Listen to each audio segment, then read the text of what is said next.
नमस्कार, good evening. मैं Manmohan radiant ranker YouTube channel पर आपका स्वागत करता हूं। आज हम क्लास 10th चैप्टर 9 एक्सरसाइज 9.1 का क्वेश्चन नंबर 7 हल करने वाले हैं, सॉल्व करने वाले हैं। राइट, अभी तक हमने क्वेश्चन नंबर 6 तक बेहतरीन तरीके से कंप्लीट कर लिया। तो अगर तुमने सवाल पढ़ा होगा तुम्हें पता होगा कि ये 20 मीटर की एक बिल्डिंग है। ये बी से लेके डी के बीच की दूरी कितनी है? 20 मीटर। और ये क्या है? एक बिल्डिंग है, भवन है। इसके ऊपर एक संचार मीनार खड़ी हुई है। इसकी लेंथ कितनी है? एडी। राइट है। सवाल में बोला गया है कि ग्राउंड पर एक पॉइंट है सी। इस सी बिंदु से ये जो संचार मीनार है इसके तल से उन्नयन कोण 45 का बन रहा है। इसके शिखर यानी कि टॉप से उन्नयन कोण 60 का बन रहा है। तो हमें ये बताना है कि इस मीनार की ऊंचाई कितनी है। एडी हमें निकालना है, एडी का मान निकालना है, ये कितना होगा। राइट, तो स्टार्ट करें। आसान सवाल है, ठीक है। तो देखो, अगर हम यहाँ से स्टार्ट करें, हल करना स्टार्ट करें, तो तुम लैंग्वेज, आई होप हम तुम्हें पहले सवाल में बता ही चुके हैं। इससे पहले जितने हमने सवाल करवाए थे उनमें हमने लैंग्वेज लिखवाना तुम्हें समझा दिया था कि हर सवाल में हम लैंग्वेज कैसे लिखेंगे। राइट, हम स्टार्ट करते हैं सॉल्व करना। अगर तुम त्रिभुज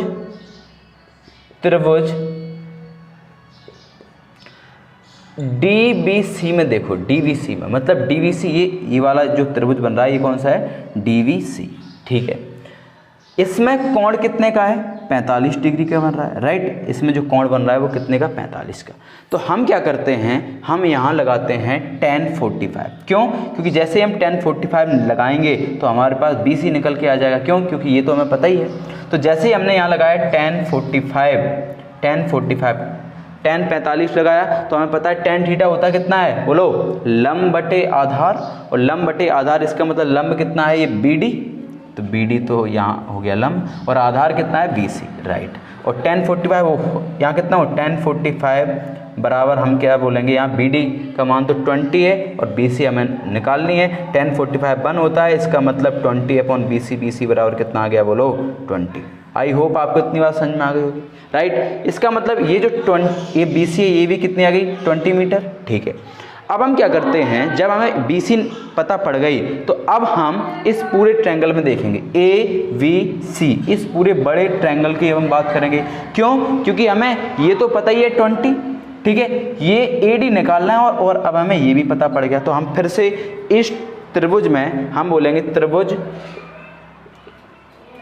बड़े वाले में, कौन से वाले में? ABC में। त्रिभुज ABC में अगर हम tan 60 लगाएं, बोलो अब tan 60 लगाएं, क्योंकि इसके लिए थीटा कितना है? पूरा 60 है, ठीक है। और ये क्या है? इसके लिए लंब। तो tan 60 बराबर AB/BC हो जाएगा। tan 60 कितना होता है? बोलो, √3 होता है। राइट, और AB कितना है? AB है 20 प्लस, या फिर अगर हम AB को तोड़ के लिखें तो तुम बोल सकते हो AD प्लस DB, सही है, अपॉन BC कितना है? 20। अब देखो, क्या हम इसको √3 बराबर AD हमें निकालना है, प्लस BD कितना है? 20/20 लिख सकते हैं। तुम बोलोगे बिल्कुल लिख सकते हैं। अब हमने क्या किया, इस साइड आए हम, तो हमने और सॉल्व किया। 20 को इधर लेके जाएंगे तो क्या 20√3 बराबर AD प्लस 20 हो जाएगा। और अगर हम 20 को और इस साइड लेके आएंगे तो आई होप तुम्हें समझ में आ रहा होगा कि AD बराबर कितना हो जाएगा? 20√3 माइनस के 20 को अगर हम कॉमन ले लेंगे तो यहाँ कितना बचेगा? √3 माइनस का 1। आई होप आपको इतनी बात समझ में आ गई होगी। तो AD का जो मान है वो कितना आ गया?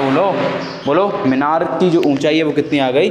20√√3 माइनस 1। आगे बढ़ते हैं क्वेश्चन नंबर 8 की तरफ। अगर तुम्हें इतनी बात समझ में आ गई तो हम क्वेश्चन नंबर 8 की तरफ बढ़ते हैं। राइट, अगर तुमने सवाल पढ़ा होगा तो तुम्हें समझ में आ रहा होगा कि यहाँ से लेके BD से लेके ये दूरी का है कि ये पेडिस्टल की, ये हमें निकालनी है। राइट, AD क्या है? एक स्टैचू है, मूर्ति है, जिसकी हाइट हमें पता है कितनी है? 1.6 मीटर। ठीक है, बहुत बढ़िया, शानदार। अब हमसे बोला है ग्राउंड पर एक बिंदु है C और इससे पेडिस्टल के शिखर पर, टॉप पर, इस ग्राउंड पर जो बिंदु है इससे कोण बन रहा है, उन्नयन कोण 45 का बन रहा है। और ऐसे मूर्ति का जो टॉप है, शिखर है, इससे इस ग्राउंड वाले बिंदु से, ग्राउंड पर जो बिंदु है, पॉइंट है, इससे उन्नयन कोण 60 डिग्री का बन रहा है। तो अब हमें ये बता दो पेडिस्टल की लेंथ या फिर हाइट कितनी होगी। राइट, तो बहुत आसान है। हमने फिर से ऐसे ही करेंगे जैसे हमने क्वेश्चन नंबर 7 में किया था। क्या करेंगे बोलो, हम देखेंगे त्रिभुज ट्रायंगल, अगर हम पहले देखें DVC में, मतलब इस छोटे वाले ट्रायंगल की बात करेंगे जिसमें एंगल कितना 45 बन रहा है। अगर इस ट्रायंगल में अगर हम tan 45 लगाएं, tan 45 कितना हो जाएगा बोलो, BD/BC, ठीक है, लंब अपॉन आधार। बोलो tan 45 1 होता है ना, तो हमें BD पता ना BC पता, तो हमने बोला BD/BC, यानी कि BD काय के बराबर हो गया BC के। आई होप आपको इतनी बात समझ में आ गई होगी, राइट है, यहाँ तक बिल्कुल क्लियर है, ठीक है। अब हमने क्या किया, ऐसे ही फिर हम त्रिभुज ट्रायंगल ABC में देखेंगे, तो हमने बोला इन ट्रायंगल ABC, मतलब त्रिभुज ABC की अगर हम बात करें, इसमें फिर से हम tan 60 लगाएंगे, तो इसमें कोण कितने का है, 60 का है, तो tan 60 कितना हो जाएगा, AB/BC, तो हमने बोला AB/ कितना हो गया BC। अच्छा, AB को अगर हम तोड़ें तो क्या AB की जगह हम AD+DB लिख सकते हैं, तुम बोलोगे बिल्कुल लिख सकते हैं, तो AD+ कितना हो गया DB/BC, ठीक है। क्या अब हमें AD पता है, AD कितना है 1.6, तो हमने क्या किया, tan 60 तो होता है √3 बराबर AD का मान कितना रखेंगे 1.6 प्लस, बोलो हमें क्या निकालना है, DV निकालना है, DV, तो यहाँ हमने लिख दिया DV अपॉन BC, क्या DV के बराबर हमने पहले सिद्ध कर दिया, प्रूफ कर दिया। इसको अगर हम समीकरण फर्स्ट बोलना, वैसे जरूरत नहीं है, हमने बोल दिया समीकरण 1 में हमने क्या किया, BD को BC के बराबर हमने सिद्ध कर दिया, दिखा दिया यहाँ। तो क्या हम बोल सकते हैं, इस BC की जगह हम BD डाल सकते हैं समीकरण 1 से, तो हमने यहाँ BC की जगह क्या डाल दिया, BD या फिर DV, राइट, एक ही बात है, ठीक है।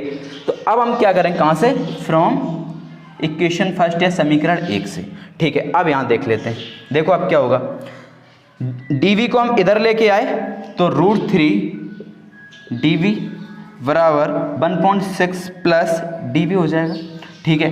अब इस DV को अगर हम इस साइड लेके आ गए तो देखना क्या होगा, √3 DV माइनस DV बराबर 1.6 हो गया, राइट है, यहाँ तक क्लियर है।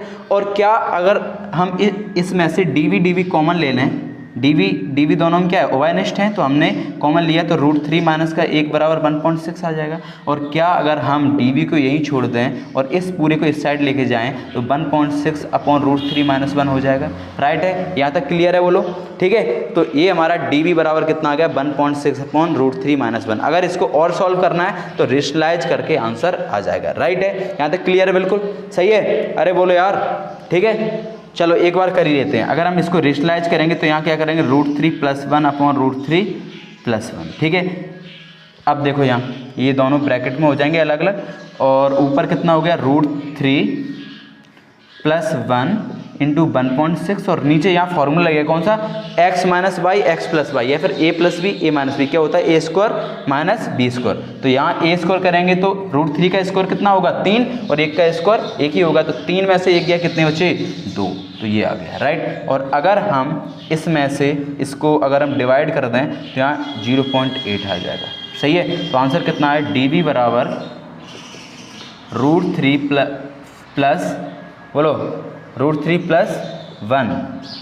1 इंटू 0.8। आई होप आपको इतनी बात समझ में आ गई होगी। तो ये हमारा DV यानी कि पेडिस्टल की हाइट निकल के आ गई, राइट है, यहाँ तक क्लियर है। आगे बढ़ें, अब हम बढ़ते हैं क्वेश्चन नंबर 9 की तरफ। देखो, अगर तुमने क्वेश्चन नंबर 9 पढ़ा होगा तो सवाल में बोला है कि एक मीनार है जिसकी हाइट कितनी 50 मीटर है, भवन यानी कि बिल्डिंग है जिसकी ऊंचाई हमें नहीं पता, निकालनी है। सिर्फ इतनी बात पता है कि इस मीनार की फुट से पाद बिंदु से भवन की शिखर पे जो कोण बनेगा वो कितना बनेगा, उन्नयन कोण 30 का बन रहा है। ऐसे ही भवन की बिल्डिंग की पाद बिंदु से यानी कि फुट से बॉटम से इस मीनार के शिखर पर जो उन्नयन कोण बनेगा वो 60 का बनेगा। अब अभी हमने मान लिया कि मीनार छोटी है और बिल्डिंग बड़ी है, ऐसा हमें अभी पता नहीं है, क्यों, क्योंकि अभी हमें भवन की ऊंचाई नहीं पता। तो हमने मान लिया ये छोटी मान लेते हैं, इसको बड़ा, फिर जो आंसर आएगा उसके हिसाब से हम देखेंगे, ठीक है। चलो देखो, अगर हम सॉल्व करें, बोलो कैसे करेंगे। तो हम क्या करते हैं, सबसे पहले त्रिभुज ABC की बात करते हैं। कौन से, त्रिभुज ट्रायंगल ABC में। बोलो, अगर हम त्रिभुज ABC की बात करें तो tan 60 लगा दिया हमने, 1030 लगा दिया, बोलो 1030 इसमें ए बी सी में, ठीक है। 1060 लगाएंगे तो क्या इसके हिसाब से लंब ए बी हो जाएगा, A B upon B C हो गया, राइट है, यहाँ तक क्लियर हो रहा है, ठीक है। 1030 होता है कितना, 1/√3, तो A B upon B C, यानी कि अगर हम तुमसे बोलें जो बी सी है वो कितना हो गया, बी सी बराबर √3 ए बी √3 इतना हो जाएगा, ठीक है, सही है, ठीक है, बहुत बढ़िया। अब ऐसे ही हम क्या करते हैं, त्रिभुज अगर हम डी सी बी में बात करें, त्रिभुज डी सी बी में बात करें तो क्या हम यहाँ एंगल 60 का बन रहा है इसमें, इस त्रिभुज की अगर हम बात करें इसमें क्या कोण 60 का बन रहा है, और हम यहाँ 1060 लगाएं, 1060 क्या यहाँ C D upon B C हो जाएगा, ठीक है, C D upon B C हो जाएगा। और 1060 होता क्या है √3, और सी डी हमें पता है सी डी 50 मीटर है अपॉन बी सी, तो क्या यहाँ से हम बोल सकते हैं बी सी बराबर कितना हो गया, बोलो 50/√3, 50/√3 हो गया, बिल्कुल क्लियर है यहाँ तक, ठीक है। तो बी सी हमारे पास आ गया 50/√3 मीटर, सही है, ठीक है। अब हमें बी सी पता पड़ गया, तो अब यहाँ से हम ए बी निकाल सकते हैं। अगर हमने यहाँ से बोला समीकरण फर्स्ट और इसको हमने चलो समीकरण सेकंड बोलते हैं, तो हम यहाँ लिखते हैं समीकरण फर्स्ट में बी सी का मान डालने पर, ठीक है, डालने पर by putting value of B C from equation first in equation second, तो क्या होगा हमारे पास, क्या हम ए बी बराबर यहाँ से देखना ए बी बराबर बी सी अपॉन √3 बोल सकते हैं, और हमें बी सी पता है कितना है, बोलो बी सी 50/√3 है, इंटू √3 हो जाएगा, तो यहाँ कितना 50/3 आ जाएगा आंसर, राइट है। तो ए बी का मान कितना आ गया 50/3, राइट, तो ए बी बराबर 50/3, ये आ गया हमारा आंसर, इतने मीटर, तो ये कितना आ गया 50/3। आई होप आपको इतनी बात समझ में आ गई होगी, ठीक है। अगर तुम्हें इसको होल में करना है तो होल में कर सकते हो, आसान है, ठीक है। चलो होल में कर देते हैं, बोलो कितना होगा, बोलो जल्दी बताओ, इतना हो जाएगा, इतने मीटर, 16 वोल्ट 2/3 मीटर आंसर आ गया, ठीक है, आसान है, ठीक है। तो आगे बढ़ते हैं क्वेश्चन नंबर हम 10th की तरफ। आई होप तुम्हें क्वेश्चन नंबर 9 समझ में आ गया होगा, इसको नोट करते जाओ, जो समझ में नहीं आया कमेंट करके पूछ सकते हो, ठीक है। अब हम आगे बढ़ते हैं क्वेश्चन नंबर 10th की तरफ, चलो।